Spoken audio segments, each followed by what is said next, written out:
Yeah, you're welcome to the second and final segment of Development Focus with Judy Ojo on ITV.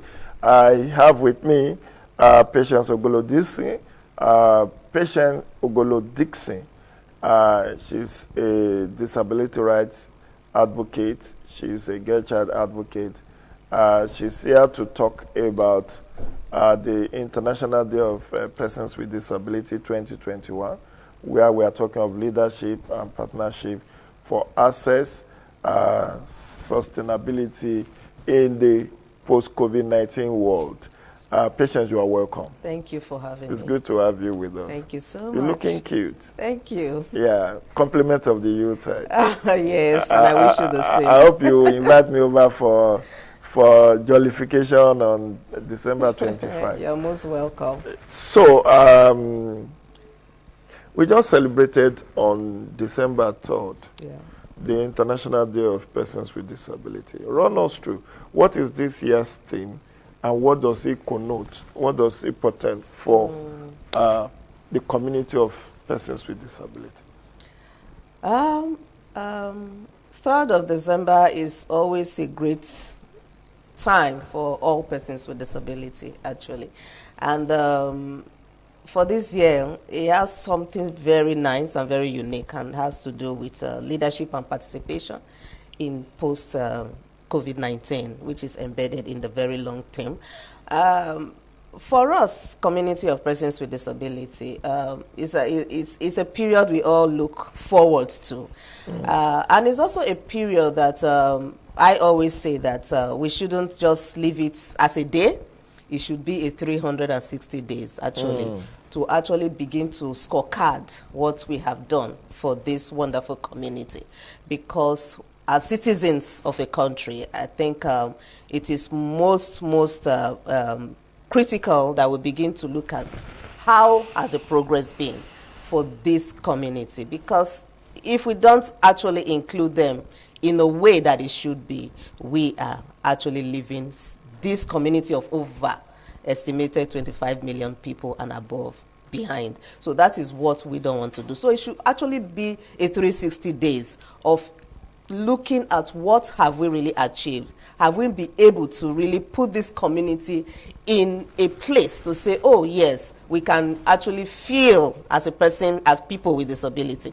For me, as a woman with disability, is different ball game, because I have my own peculiar issues around as women, as a woman first, then as a woman with disability.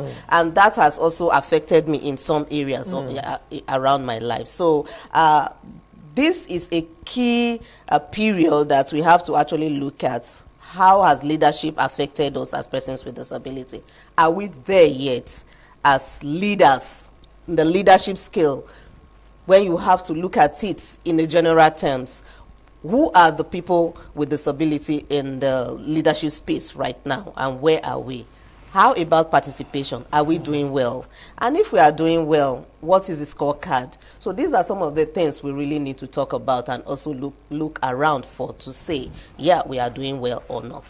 Exactly why we brought you here. We're looking at leadership and participation, issue of access, issue of inclusion, issue of sustainability. Now, what is your own mapping of the ecosystem of Nigeria as it pertains to persons with disability? According to Executive Secretary of National Commission for Persons with Disability, Honorable James David Lalu, he said there are 31.5 million estimated persons with disabilities in Nigeria. How has Nigeria impacted the lives of this huge community of persons? I also want to bring in the issue of COVID-19. Yeah, and that is actually where we are right now. How have we been impacted? Have we really been impacted? Of course, we have been impacted in certain ways. For example, persons with disability have a certain barriers facing them on the face on a daily basis. For example, patients has left her house today and said, okay, I am coming somewhere or I am going somewhere, and then I'm able to leave my house. It's not an issue for me, even though I'm on a wheelchair, but to access where I am going to is still really an issue. So how is that actually impacted me? For example, persons with disability rely on reasonable accommodation. We rely on PAs, personal PAs. And then COVID-19 came, and it has impacted us in different ways. And then we are told to stay at home. We are told to be on lockdown. And then the PAs are no longer there. And then who do we now rely on? Maybe families. And most of the time, families also have their own different issues.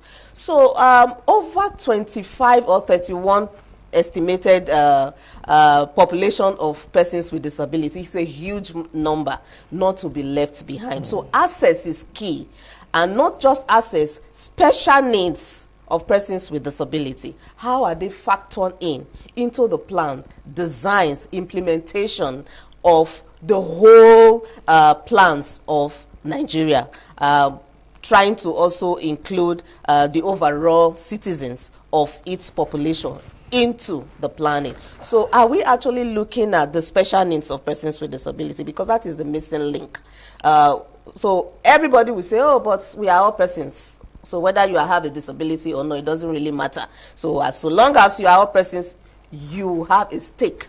But what is missing is the special needs of these persons is not really factored in, especially when it comes to impact. So we are not feeling it.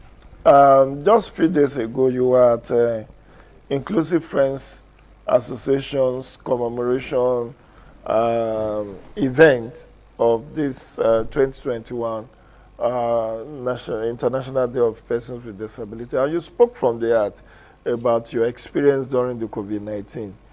But the counter-narrative from the Ministry of Humanitarian Affairs, Social Development, and that ministry that is under which you have National Commission for Persons with Disability, is that they are doing so much for you that now over 1 million persons with disabilities have been registered on the Conditional Cash Transfer Social Register. About 115,000 people are receiving some payment. There are quite a number of other, even Empower. Yes, yeah. Many of you have been enrolled. Are you not satisfied with that? Like I shared my experience that day, I think we need to also, as a community of persons with disability and the Joint National Association of Persons with Disability, even the National Disability Commission, it is key that we begin to audit most of the MDAs and then begin to see the achievements that we have going. Like I would say, people are doing a lot of things, or they say they are doing a lot of things.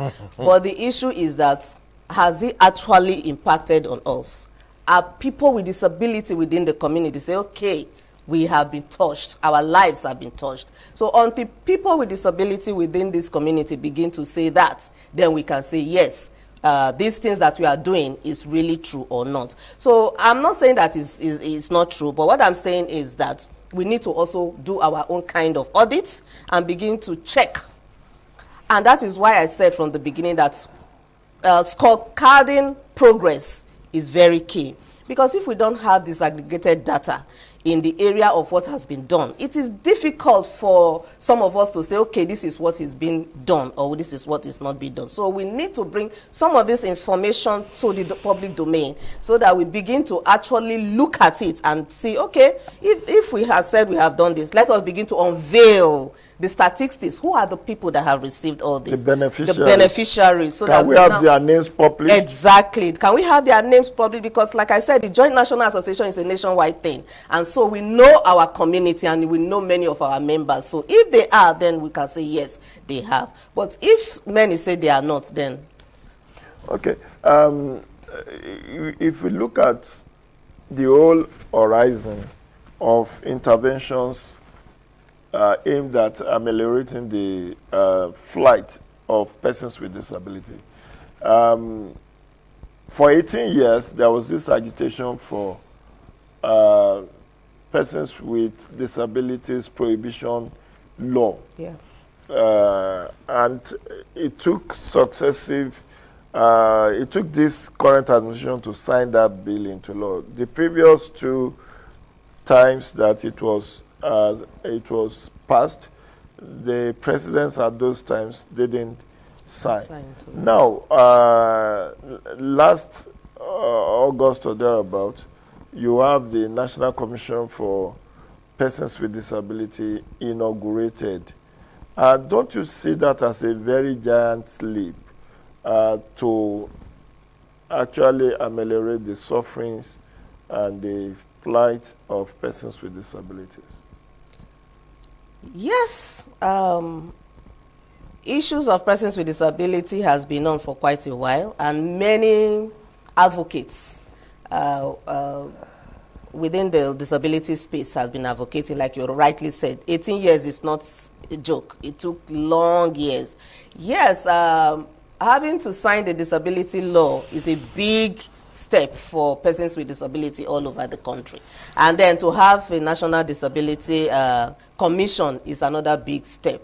Yes, I think our government have done very well to also say, okay, we have a community of persons with disability and we need to actually advance their rights. And this is one of the things that we are talking about. But even at that, we need to also start talking about implementation, because we have so many policies, so many frameworks, so many laws, and most of them are just lying down there. And then without implementation, I don't think the effects will be felt by persons with disability. And then we also need to talk about budgeting. If there's no budget, inclusive budgeting, because the problem is that not having a budget, it's what about budgets that have to say, okay, this is for persons with disability. Most of the MDAs, I am made to understand, have a lot of processes that they go through to do that. But most of the persons with disability budget is under what is called vulnerable group or social welfare. And it's always very difficult to track which one is for persons with disability. That can also help in planning. And so by the time we begin to put also all these things into focus, people begin to see, okay, they have touched people's lives. What about persons with disability? We begin to now say, okay, this is what has been done and this is what has not been done. And then we now begin to also accelerate our advocacy towards that. So it is very key that we begin to talk about implementation of the disability bill, and also to talk about the implementation and also how to carry on progress concerning the Disability Commission as well, because without this commission running effectively, it might not do what we want. So, Patience, in the Persons with Disabilities Prohibition Act 2019, better known as National Disability Act, it prescribed 5% of employment opportunity to be reserved for persons with disability.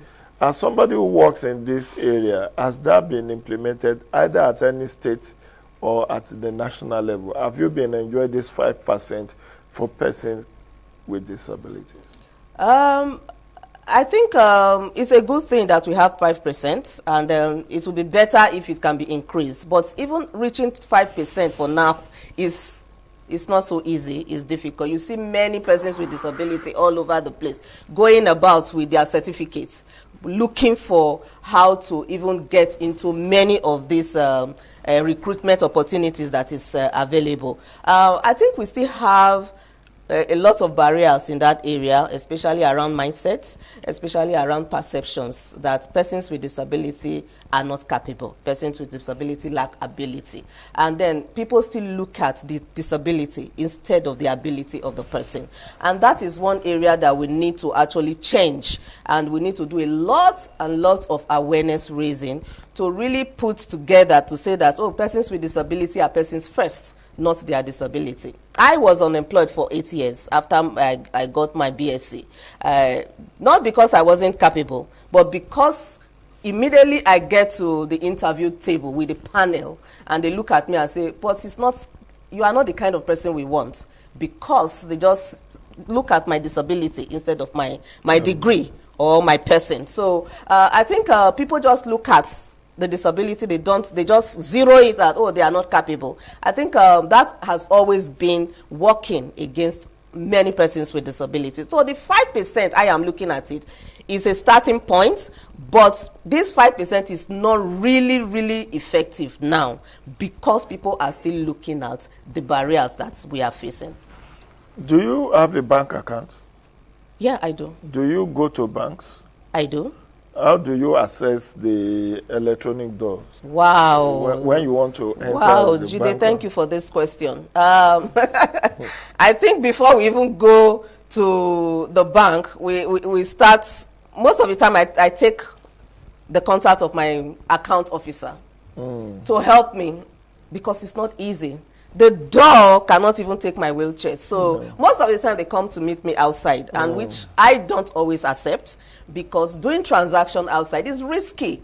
And it's a public place for everybody, actually. So why shouldn't it be accessible to me as a person with disability? Inclusion, as a matter of rights, Exactly. it's an inclusion. Why should you now, take me to a corner to attend to me, when you should make your environment friendly for PWDs? Exactly. And not only that, I don't always like, even though that is what we do these days, is that, okay, we open the back door for you. And it makes me look different, and it also makes me, it's good, because at least I'm able to assess, to say, okay, they are thinking of me, so they put a back door there, and then you just come in, and then you are lifted up and you go through the back door, especially when I insist that I will not do it outside. And so they take me go into the back door. But the issue is this, Jide, social model says that disability is as a result of social constructs. It has nothing to do with the person. It has nothing to do with the fact that I'm on a wheelchair. Okay? It's because I am not able to go into the bank. That is where the problem is. Because if I bring myself from my house to the bank, I'm able to take myself to the bank. But why is it that I'm not able to go into the bank? That is where the problem is. So it's as a result of social construct. So the disability is actually the barriers, not the person. And then the human rights model says that disability is part of diversity. So you plan for diversity of people. You also plan for access. You plan for special needs. And you plan for persons with disabilities. So that is what it says. It's not about me. It's not about my disability. It is about the barriers staring me in the face, not to access. Okay, so we have seen hotels that doesn't have ramp, that someone like you want to lodge in an hotel, they take you to the 3rd floor, 4th floor, and the elevator is not working. How do you assess that? Because the law, the National Disability Act, says all public buildings should be remodeled to guarantee unfettered access to persons with disability within 5 years. Yeah. Now we have done 3 years with this bill. Exactly. Where are we with this reconstruction? I mean, I don't know. Have you had that kind of experience going to public buildings or hotel, and you are just not able to access? Jide, let me bring it to a very, very practical level of my own experience. This is, Jide, let me use you as a public toilet in a hotel that everybody is expected to go. And this is patients on the wheelchair who wants to access the public toilets within the public building. And then I'm bringing myself to the toilet. But this door is small. I'm not able to go in. And so there is a see-through door at the entrance. And you are supposed to go in and then lock the door behind you. But patients is not able to go in. So what do? And the toilet is where Jide is sitting. So I bring myself there. This is a practical example of what I go through. I bring myself there. I hop to the ground. I remove my self-respect as a woman. I drop it. I remove my dignity as a woman. I drop it. And I begin to crawl on the floor to access the toilet seat. And when I finish, I bring myself down. I put myself on the chair. And remember I said there's a see-through door. So these are some of the things that are practical things that we go through that people don't see. It's just behind the scene. So what are we saying? Like your question just said, 5 years modification, where is it landing us? Many of the structures are still the way they are. You ask them, oh, they say, yes, we know that there's 5 years. Don't worry. For some of them, who knows? Don't worry, we'll get it done between 5 years. Some of them have ramps, but it's not up to standard. I still need people to help me. If somebody is not behind me, I'll fall back. So we also need, and another thing is that access does not mean ramp. There are a lot of things when it comes to access, not just ramp. So when you are giving us a ramp, don't give us a ramp that is not up to standard. There are measurements. There are standard ramps so that when patients is coming, I don't need anybody. So yes, 5 years modality for public access to be done is there, but a lot of them are doing their bits, but most of them are not up to standard, and many are just waiting for 5 years to elapse. But the truth is that I hope that the law enforcement agency will come on board after 5 years. So let's come to, as we wind down, let's come to the issue of political participation. INEC have a committee that is called Outreach and Partnership Committee that is headed by Dr. Adekunle Ogunmola. And INEC has been accrediting DPOs, Disability Persons Organizations, to observe elections. INEC has published a framework for persons with disabilities on the electoral process. INEC in 2019 made available magnifying glass for persons with albinism. INEC also had made available Braille guide to assist people with visual impairment. Where, again, do you think we need to strengthen for political participation, electoral participation of persons with disability? Thank you so much. I think we also need a lot to do with awareness within the community to actually make persons with disability own the process, and not just owning the process, to make them participate in the process. And then participating in the process has to do with some of the things that you have listed to make an enabling environment for persons with disability. For example, I am always scared of election period because of insecurity. I say, oh, if something happens, what will happen to me? Because I don't even know, I don't have legs to run.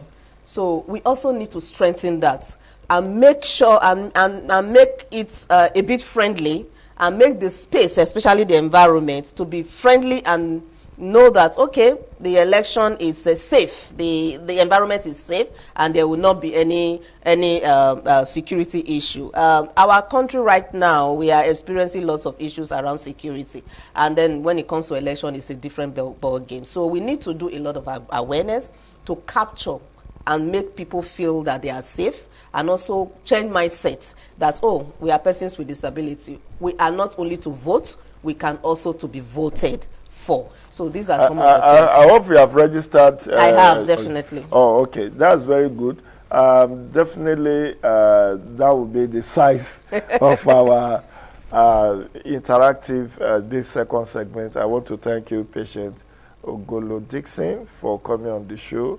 Thank you. You've done justice to the issues of International Day of Persons with Disability 2020. I look forward to seeing you some other time. Thank you Please so much. do stay safe and enjoy your Christmas. Thank you.